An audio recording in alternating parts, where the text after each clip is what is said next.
So, wir sind jetzt hier bei Icon auf der Terrasse und machen ein Interview mit Andy, dem Leiter von Operations hier in Blackpool.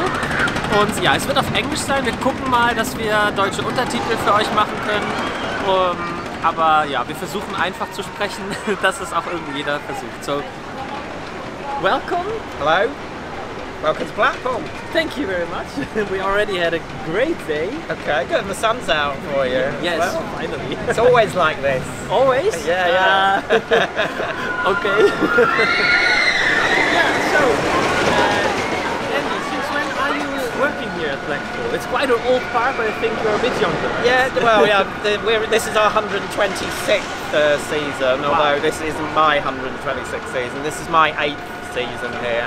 So I started in 2015, so I've seen quite a lot. I've seen us obviously introduce Icon to the park, and I think once you've worked for more than a couple of seasons, you kind of understand how the park works.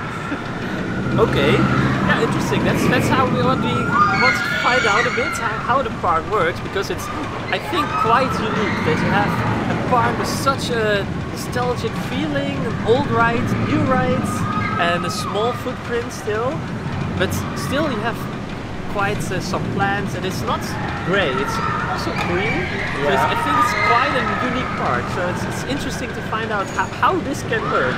Well, we were originally in sort of, the original idea was to replicate an American style amusement park in the UK.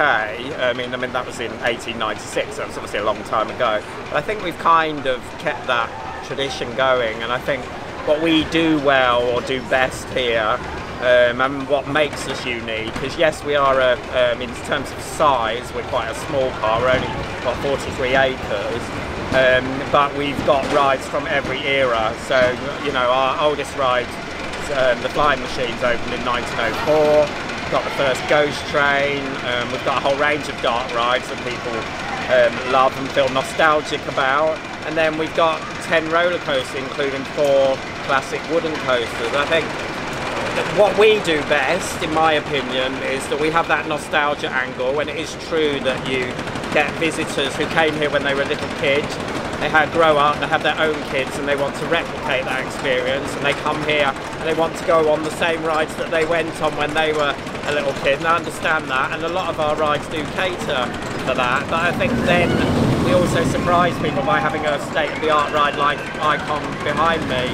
And I think that's the thing that we do well, that kind of blend of nostalgia, classic amusement park, but then we also, you know, people are used to going to Florida these days, and so you have to be able to match up to that as well. And so I think we do surprise people when we come here, expecting just to maybe the nostalgia park and get in the, you know, the high quality modern rides like Icon. And I like the fact that being in that relatively small area, I mean, you've got rides on top of rides on top of rides, and one of the great things about Icon is the fact that when you're on the ride, it interacts with lots of other rides. It literally goes through the structure of the big one, and the final turn over there goes over the top of the Big Dipper roller coaster, a ride that will be 100 years old next year. So, you know, I think having those interactions and so on make the park really come alive.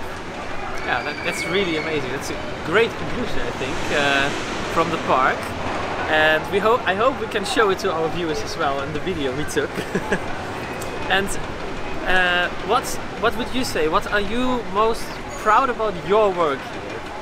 I mean, well, operations is strong, and I've said this before in interviews, because what you want with operations is consistency. So if you're running a ride, you want good throughput, you want the queue to keep moving. People don't mind joining a queue if the queue is moving and they can see that. So you want consistency, you want the operators to do the same thing every single time. But then saying that, the bit that makes my job unique is you strive for that, but you also get the unknown, and you know, you can never quite predict what's going to happen on any given day, and I like that as well. And you know, as when you have a mix of departments all interacting with each other, particularly if you've got, I don't know, people who are engineering based, people who are operationally based, people who are performers in stage works, you've got the ticket sales people, the security people, the retail people, all of those, and then you have the general public and your visitors in as well, then you're always going to have something that comes up that you weren't necessarily expecting. And I like the juxtaposition of having that consistency in ride delivery, but also the surprise of you never 100% know what's going to happen. And that's what makes it interesting. Alright, that's cool. And what are the most popular rides here in the park, and what do you think why? Well, the ones that are the rides that we're known for are the big one, because when you drive into Blackpool, you see Blackpool Tower and you see the big one, and you know it's literally an icon of the park. Icon obviously is a very what I would say is one of the best roller coasters in Europe, and certainly in the UK, and I think that, you know, it offers a fantastic ride experience. But then it varies for, you know, the wooden coasters, you know, something like the Grand National is still a really, really popular ride. And then of course we're also known for Valhalla, because people, you know, like getting wet on a ride as well. And so it's probably, though, those are kind of the main ones. But, you know, I'm sure there's plenty of guests that also come, you know, particularly guests that have got smaller children, they'll come to ride the rides in Nickelodeon Land. So it kind of depends, but certainly the big one and Icon are, you know, are kind of headline attractions. Right, very nice. Yeah, I think too, the big one is really the thing you see and you really want to go on that. I think what's great about the big one, particularly on a day like today, is when you're doing the climb up, the slow climb, and you get a view, you know, to have such a tall ride literally on the beach and have the view of the sea when it's nice and calm like today is, you know, a really amazing experience, and it's difficult to kind of match that, really. And it has a really good first drop, so on a ride, so. Quite rough in the back row. Now. A bit. And yeah, what tasks and challenges are coming in the day when something unpredictable happens or something? What kind of things and challenges do you experience in your job here? I mean, as I said before, every day is different, and the challenge is, you know, making it look easy is trying to make it so that all the rides are open when they should be, and you have the best availability, and you have the best, you know, the best number of vehicles on any ride, so that the queues are shorter and the throughput is good. And then you're juggling that with all the other bits and pieces, the other expectations. You know, rides are one reason why people come to a park, but they also want something to eat. They want to buy a souvenir, they want to be entertained, they might want to go and see a world-class show. You know, it's being able to try and deliver that mix on a day-to-day basis, day in, day out, which is, you know, the bit we try and make look easy, but actually the planning and the organisation that goes into that to get that to happen every single day is actually, you know, takes a big team of people to deliver that. And that would be the same in any amusement park. Yeah. I can only really speak about here or parts that I've worked in. But yeah, one of our main challenges is that, really. Alright, yeah, I can understand. And to go to that goal, how do you train your employees to get there? Okay, well, all employees when they start go through an induction process, where you have to learn about the business and learn, you know, the history of the park, and you know, and then you kind of have training that's specific to your department. And so, you know, if you're going to be a ride operator, you go through a whole process where you can't obviously just turn up and operate a ride. You have to learn how the ride works, all the different procedures. You're buddied up with somebody. You have to go through a whole documented training process. It's actually quite, you know, a really complex thing to get someone trained up so they can safely operate a ride.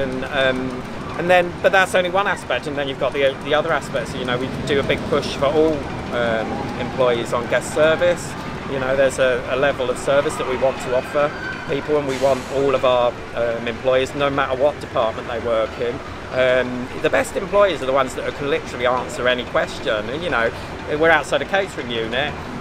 They aren't just going to be answering questions about what's on the menu. People are going to be asking, oh, you know, what do I do with a speedy pass for the big one? Where do I go for this? You know, where are the toilets? Is the classic question that we get asked hundreds of times a day. And And you know, and being able to deal with all of that, no matter what department you're in, is all reliant on what level of training you've had when you've joined us. So I'm quite proud of our team really, and the fact that that they all earn badges as well for doing, for getting good rewards or for giving great guest service and so on. And we push that with them as well. And ultimately, the aim is that when a guest comes here, whatever employee they come into contact with, they still get a great experience and get treated. People come here to have fun, and that's ultimately what we're trying to deliver.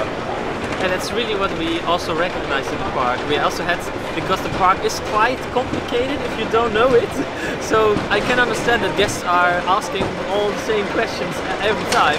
But yeah, we also had to ask some questions, and every time we got the right answer just away. So that was really, really nice. Sometimes you have problems that employees say, I don't know, you have to go to guest service or something. But no, really, they were always very friendly and happy and wished us a pleasant day. So yeah, it was impressive. Yeah, I mean, you can have the best rides in the world, but if the customer service is poor, people will remember that. And so it's all these pieces of the jigsaw that come together to make the great day out. And the people are ultimately the biggest part of that. Yes, I agree. And can you give us maybe can you tell us what impact the age of some rides do have on your operations? I mean, we've got rides ranging. Some of our rides are over 100 years old, and so on. And it's one of the things that we've got at the end of the day, we've got a really, really good engineering team and maintenance team who understand the rides, understand the quirks of the rides.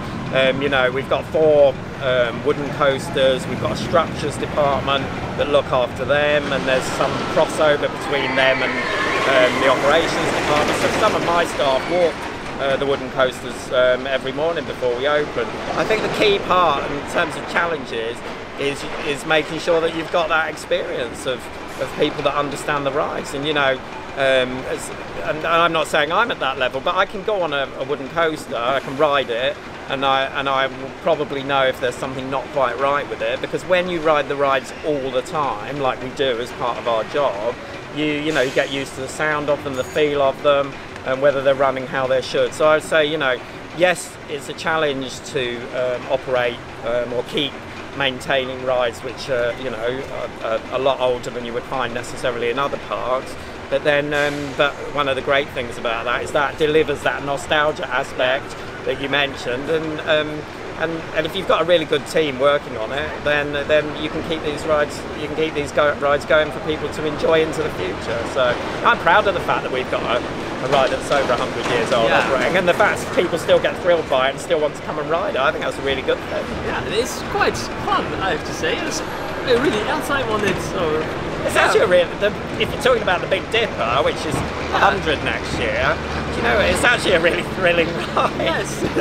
So it's and the fact that it's been thrilling people for 100 years, I think it's really shows that it's a good ride.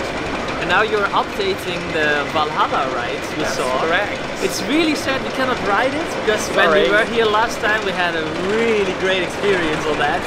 And it's a fabulous ride. It is. It's to have a water ride on that scale. That's most of it's enclosed in a building. Is doesn't happen that often. It's obviously a ride that we're known for. It's also a ride that people remember getting wet on, as you should on the water ride. And not sure, maybe quite so much in February in Blackpool, but anyway, I mean, people like it.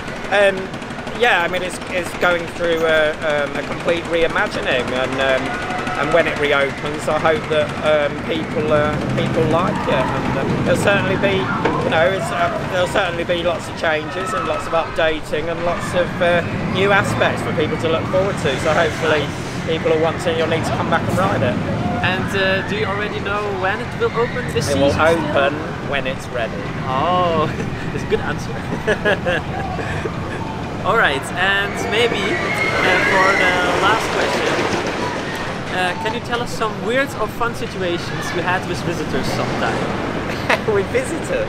Yeah, we do that. Or maybe what visitors cost. Oh, do you know what? One of the nicest things we did actually was we do a thing called Walk the Big One, where we walk people up the big one after the ride is closed in the evening, and you get that view that I was talking about. But you get to take it in. You get the time to take photos, which you would never normally get to do if you're obviously on the ride and so on. And we walked. I think it was for a charity event. Anyway, we walked a 90-year-old guy up to the top of the big one, and he was just blown away by the experience at the top. And you know, it sounds really sort of churlish or whatever, but it was actually really moving that we were able to deliver that experience to somebody, and they were obviously so impressed and overwhelmed by it. And it's at times like that when, you know, if you've had a really tough day and it's been, you know, quite full on, when you see guests, particularly in that case, but when you see guests having a great time and really enjoying it, because ultimately we are in the business of